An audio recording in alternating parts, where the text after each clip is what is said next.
নাহলে আমি তার সকল ভিডিও একটা জায়গায় নিয়েছি। আমি ২৯৫ ধারায় তাহলে মামলা করা হবে। এই এনসিবি আমাদের ভালো কাজ করেছে।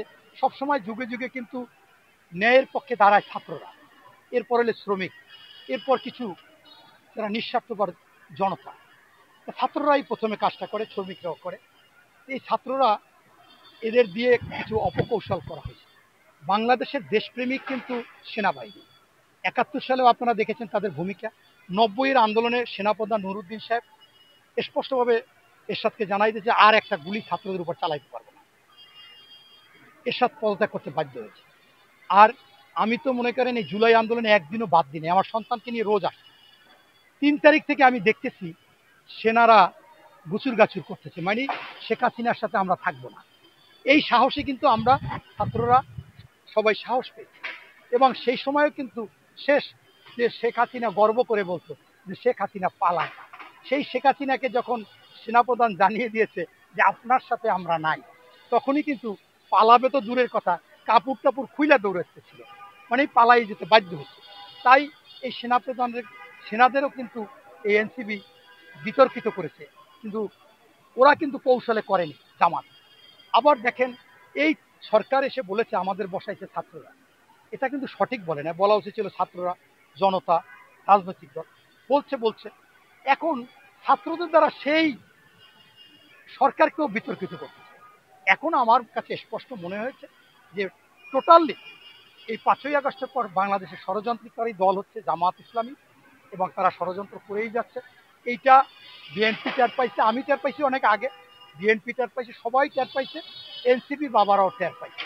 অতএব তারা এখন হয়তোবা চাবে তাদের যে কথা এটা অযৌক্তিক। তারা বলছে যে এই যে জুলাই সনদ যদি আইনি ভিত্তি না থাকে তাহলে পরবর্তীতে আমাদের উপর সমস্যা হতে পারে। আমি বিশ্বাস করি যে দলই আসুক তাদের নির্বাচনী ম্যানিফেস্টো হলফ দিবে যে আমরা সংসদে গিয়ে প্রথমেই এই জুলাই সনদ আইনে রূপান্তর করব এবং আইনি ভিত্তি দিব। অতএব বাবারা, তোমাদের হতাশ হওয়ার কিছু নাই, তোমরা নির্বাচনটা হোক। এবং তারা মনে হয় এনসিপি নির্বাচন করবে, এবং সেই দিক দৃষ্টি নিয়ে জামাতকেও বলবো ওই ষড়যন্ত্রে আপনারা ফুলের স্টাফ দিয়ে আসুন।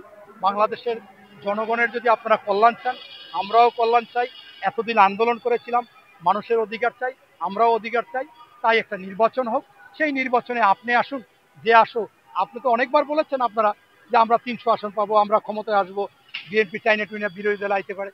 আমাদের সিট নাই পাইলাম, অসুবিধা নেই, তারপরও নির্বাচনে আসেন। আর এই এলাকায় ঘাউরামি করেন না, এখানে বাজাইয়েন না, ওখানে বাজাইয়েন না, এরে মাইরেন না, ওরা হাঁটুকায়। আমি দেখলাম সেদিন একজনের মাইরে বিএনপির যুবদল নেতা খেলাই রাখতে, পরে কয় যে আওয়ামী লীগ, আসলে সে জামাতে যোগদান করছে। এখন এই কাজগুলো করেন না। আল্লাহর রাস্তে মসজিদেও এতগুলো দল, আপনারা রাজনীতি করতে যাবেন না।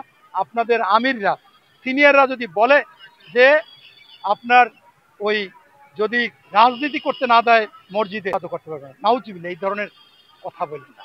আমি হয়তো আমি আর ২-১ দিন দেখবো, নাহলে আমি তার সকল ভিডিও একটা জায়গায় নিয়েছি। আমি ২৯৫ ধারায় তাহলে মামলা করা হবে।